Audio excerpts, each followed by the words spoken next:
Hey everyone, and happy Asian American and Pacific Islander Heritage Month.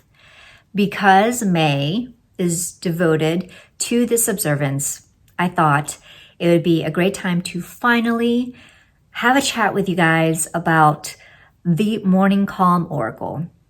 This deck is by Kelleher, who is a Korean shaman slash author slash publisher, and illustrated by Indonesian artist Alodia Yap.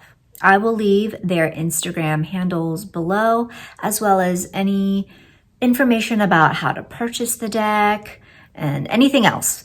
You can find that all in the description box below. This will not be a walkthrough of the deck.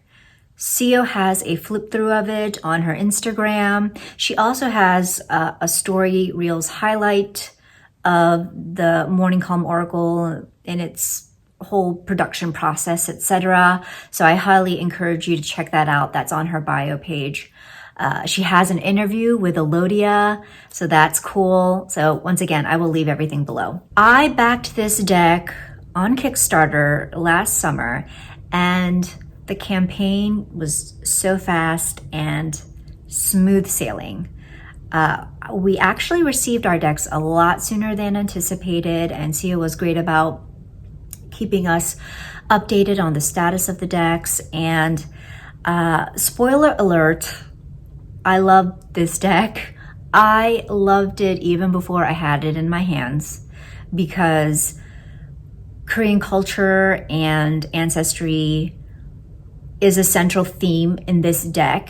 And in my experience, whenever I see Asian themed decks, they're usually Chinese based or Japanese. So to see a deck inspired by my specific Korean culture was all the more special to me. And I knew I had to have this deck. The deck comes in this nice, sturdy 2-part box, which contains this guidebook plus 45 oracle cards and then 7 sigil cards. But let us start off with the guidebook. Gives you an introduction on the genesis of the deck, and it says Korea is known as the land of morning calm, a nickname inspired by the natural beauty of her rolling mountains and the surrounding clear waters, a landscape especially magical in the quiet early hours of the morning. And the introduction goes on to say, while this deck is a beautiful addition to anyone's oracle card practice, this deck will be especially powerful for those of you with Asian ancestry, especially Korean, exposure and physical connection to Asian countries and cultures that you have visited, lived, studied, or worked in, or would like to. Knowledge of or interest in Eastern spirituality, such as Buddhism, shamanism, or Taoism. A karmic or past life connection, which often shows up in ways people are attracted and drawn to in Asian cultures and scenes, even when they hold no obvious connection in their current lifetime. Then we have a small section on how to use the Oracle deck. And Sio says to use this guidebook and the imagery to help you get started, but always tune in and rely on your own intuition to interpret the message that feels best aligned. And then we go into the Oracle message cards. So each card or each page has the title of the card, some key words and phrases, a description, and then it ends with an affirmation. So while the guidebook gives a starting point, a jumping off point for the cards, my impression, and I'm not putting words in Sio's mouth, this is just my takeaway, but I feel as though it is there's more of an emphasis for us to invite in our own intuition to use these cards and invite in our own guides, if that is part of our path, as the major way to connect with these cards and to receive messages. And so even if you are not of Asian ancestry, if, as said in the introduction, you feel a certain calling, perhaps you have some past life connection, that really honing in on your intuition and the voices of your guides is a way to engage with the deck. Here are the backs for the Oracle cards. This beautiful blue, nice matte finish and gilding. It's a nice size. And then red for the sigil cards. So let's first talk about the Oracle cards. I will show you some, not all. And I believe Alodia used watercolor, and she just did a fantastic job. Family. Crane Spirit. Ocean Magic. This card always reminds me of Liz from West Star Tarot now, because I think she said that this was the very first card that she drew when she got this deck, and it continues to be kind of a stalker card for her. Ritual. So I have done daily draws with this deck. This is a deck that I have worked with on its own. I have not paired it with any tarot or other oracle, though you certainly can. But for me, this deck was like, no, you and I are working together exclusively. So I've done daily draws where I would take notes in my journal. And then I moved on to asking for more specific guidance from the deck. So I used this on Korean American Day back in January. And then in March, when we had some tragedy in Atlanta, I called on this deck again.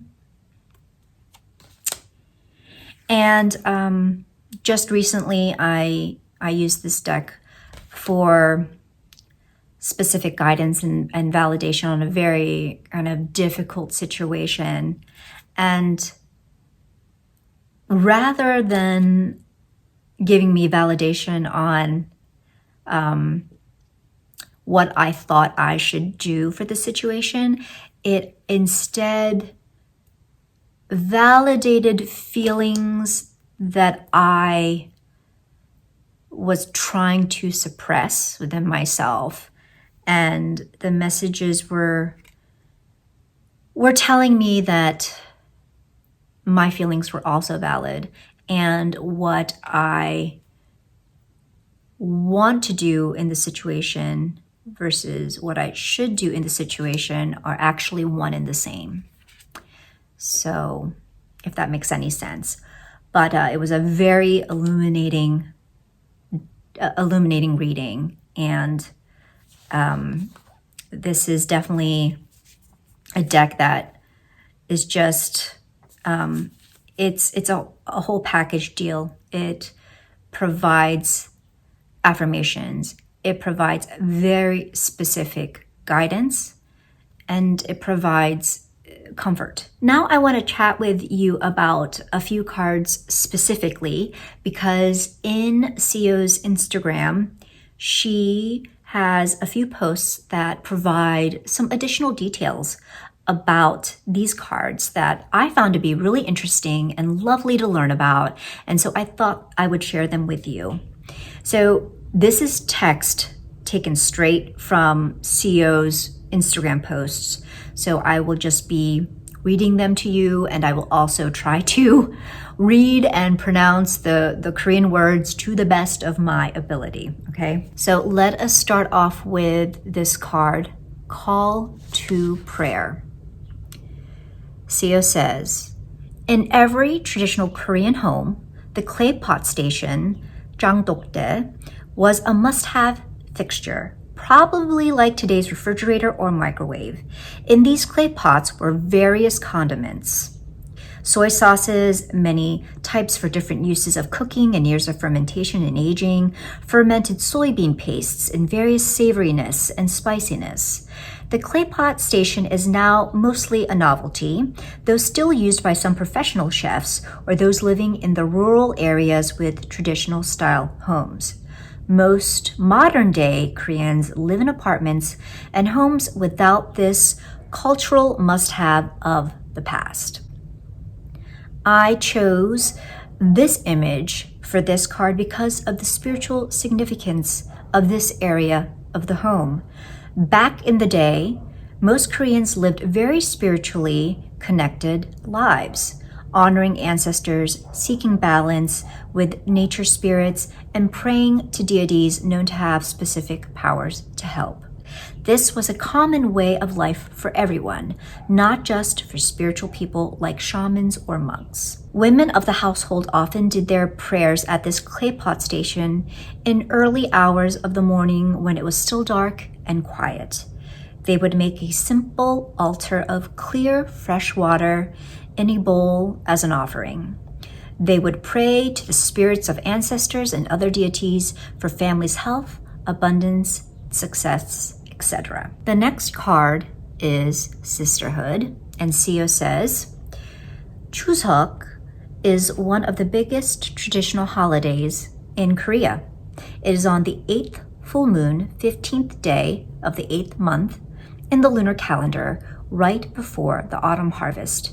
It has been a holiday to honor ancestors and spirits, ask for their assistance for the smooth and successful harvest, and to show gratitude for all the abundance they helped to create. In present days, when farming is no longer common livelihood, it has become a holiday to spend time with extended families, with good food, and also hold ancestral rituals for some. In South Korea, there would be lots of traditional activities and festivals offered to celebrate the holiday. My favorite being the full moon ritualistic dance of Gangangsule, I think, shown in the Morning Calm Oracle here. Mountain spirit. Korea is mountainous. It's impossible to live in Korea and not near mountains, so it has been an integral part of their spirituality and everyday life. Our ancestors believed one could get close to the divine/source/God in the mountains. Shamanic rituals were done in the mountains, then the sites later replaced by Buddhist temples. Ancestral graves were made in the mountains. Myths and legends of Korean shamanic gods and deities and other magical beings often took place in the mountains, and Korean traditional fairy tales and even ghost stories often included scenes happening in the mountains. My ancestors went to the mountains for help. Creatives and seekers went seeking inspiration or enlightenment. The sick went to heal, the troubled went for peace, the brokenhearted went to grieve. Ancestors also died in the mountains. Some went to end their own lives or were sent there to die. Many battles, conflicts, traumatic hardships of Korean people throughout the history happened in the mountains. Next up is Mago blessings. Mago Samshin is one of the ultimate deities of Korean spirituality. I sometimes compare her to Gaia for people to understand the powerful creatrix energy. In ancient spiritual texts like Budoji, Mago was believed to be the creatrix of the human race, along with two daughters whom she conceived and birthed divinely. These three divine feminine energies combined was considered samshin, as in three spirit grandmother. Grandmother meaning powerful, wise female energy of goddess / crone. As one of my shamanic guides, she helps me especially with any type of creation or manifestation magic. She also assists me with energetic healings related to the womb, fertility, and babies. Her energy also comes through to me as the ultimate reversal of lack. She creates, fills, nurtures, reverses energy of lack with the energy of abundance and creation. So for this card, Sensuality, CEO says that if you want to learn the inspiration behind this image, that you should check out Minju Park's article called Kiseng, The Flowers of Joseon. And Minju is fluent Korean on Instagram. That's her handle, Fluent Korean. Once again, I will leave the links, but I highly encourage you to read this article. It is a fabulous piece about the Gisang, which essentially were they were sex workers, and they also had this kind of unique status in which they were educated and they were trained in certain talents and skills and performances that even lower class citizens of Korea did not have access to. And so this article provides kind of this fabulous overview of the Gisang and their role, their everyday life during the Joseon dynasty, all the way up until they were essentially forced to be comfort women or sex slaves during Japanese colonialism for the Japanese soldiers. So again, I highly encourage you to read up on that. And finally, we have forgiveness. And Seo says in one of her posts that the image of the hyacinth in Korean flower language, the hyacinth symbolizes forgiveness. And that is why the person in this card is holding a hyacinth. So just briefly on the sigil cards, Seo created these to capture the energies of some of her shamanic guides. And so I'll just quickly go over these. She does list the names of the different guides in the guidebook, and they're just very beautifully rendered. I will say that the characters you see here in the center square, that is just the Korean spelling for each guide that is associated with the sigil. So here we start off with healing, and we have Sanshin. So this sigil is associated with the mountain god, Sanshin. Manifestation, Mago Samshin, which is the creatrix goddess.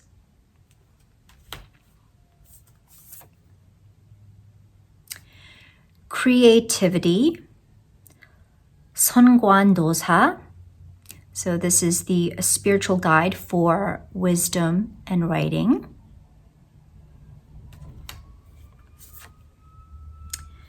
We have cleansing, Gwanyin or Gwanum in Korean, goddess of compassion.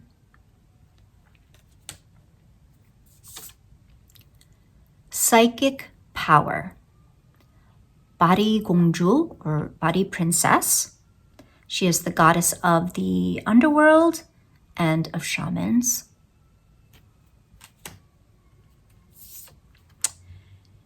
Here we have the divine masculine. This is General Cheyoung Jang-gun.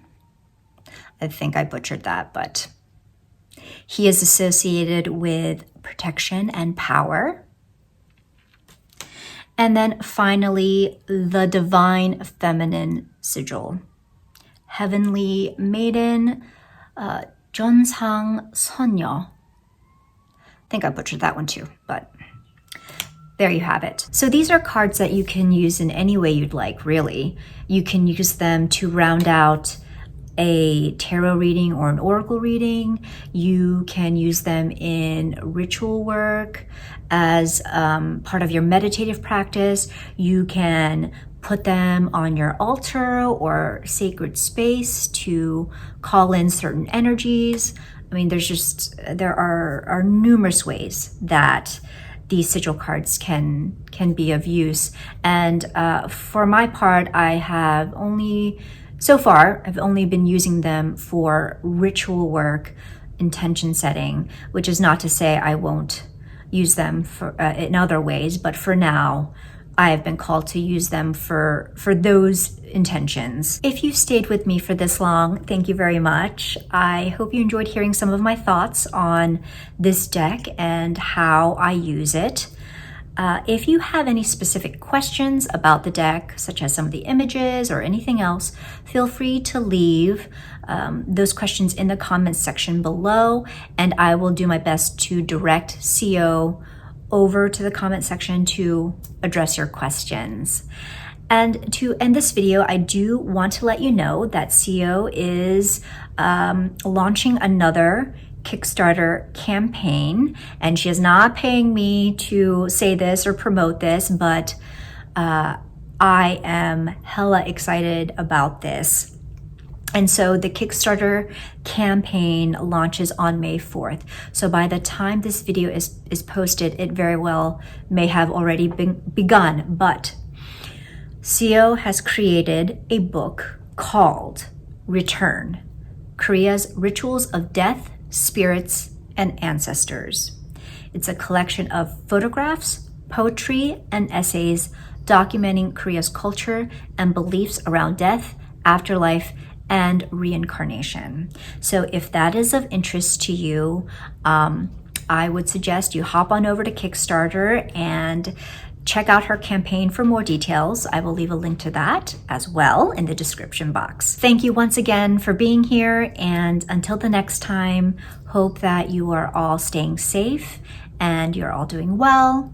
Much love and take care.